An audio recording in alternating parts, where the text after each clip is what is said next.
They say life's well, and then you die. But we don't accept that.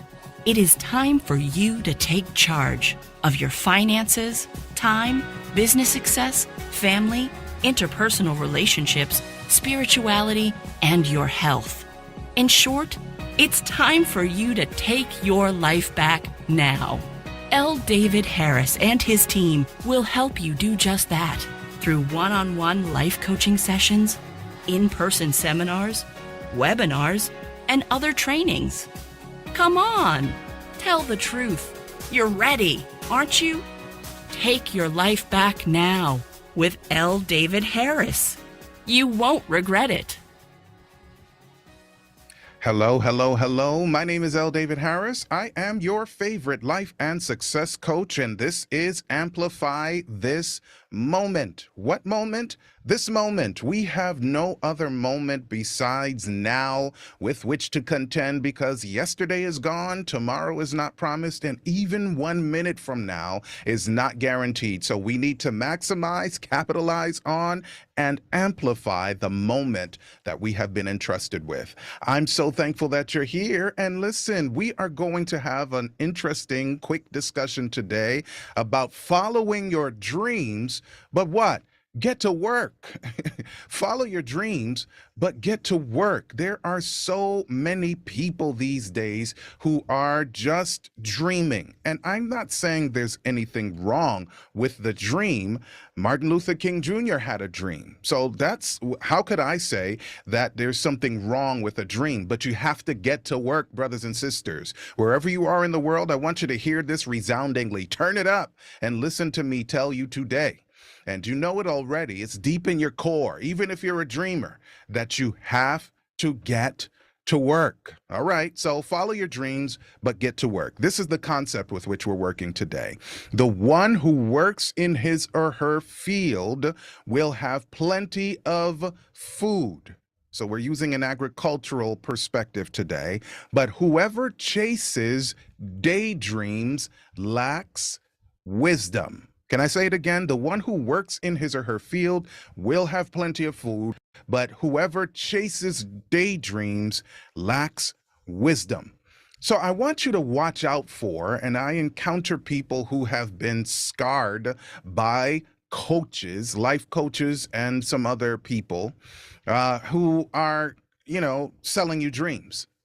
Watch out for people who are selling you dreams. I'm not saying that we should not have any dreams. I cited one of the greatest dreamers ever, and I'm not using it from a political term perspective, right? That's a different discussion. I'm saying Martin Luther King Jr. said, I have a dream that one day, and then he gave us this ideal perspective about how people could relate among the so-called races.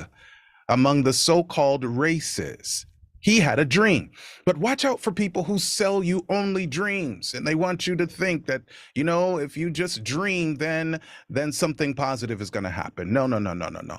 Dreams of success are great. They are wonderful as far as they go, but they don't give positive impact on our lives in the long run. We need to get to work. Let's go back to the analogy in our concept for today. Remember, the one who works his field or his or her field does what? Will have plenty of food. So what if I am a farmer and I am dreaming that these 40 acres will have cultivated and wonderful crops, that it'll be profitable and fruitful, and I'll be able to even export what is there. And I am there in on my tractor. I've invested a lot of money, and I'm on my tractor and I'm there in the raw field thinking this is going to be great. And I stay there on that tractor, right? So what we need to do is get to work. We need to tend the field. Watching from the tractor and dreaming about success, not good enough. You have to prepare the land. That makes sense. You have to cultivate the land. Now, preparation and cultivation are related, but they're not identical. I don't have the time. Carefully select the right crops for the right season. Are you seeing yourself at work? Are you seeing yourself in your business endeavors? Oh, wait a minute. Maybe some of the reason that I'm not getting where I need to go is because either A, I have no dream at all, or B, I have a dream but no plan. And if I have a plan, I'm not executing that plan. I'm just here thinking, strategizing, but never actually doing. So carefully select. That's an action term, right? Select the right crops for the right season and then care for the crops. I'm not a farmer, but I have lived in the country before for many years, right? And I know that you have to care for the crops. You've got to get rid of the pests and intrusive plants. These are other actions. We're not just thinking about it, we're doing it.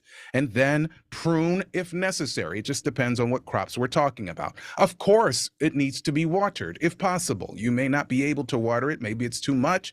You can't, install such a huge irrigation system, but the Creator can water it. And so we put our crops in a place that when the water does come, there's adequate drainage and there's enough water is going to soak into the ground and be useful to the crops. And then there is harvest. Do it again and then possibly rotate the crops. Do you see where we're going with this? So again, I am not trying to be negative. I am not somebody who's a dream killer. What I am saying, however, is that when you have dreams, now it's time to put one foot deliberately before the other. Set up a routine, put a plan in place, and execute. Execute. Well, that's my time. My name is L. David Harris. I am your favorite life and success coach. And if you need some assistance, call me. Peace.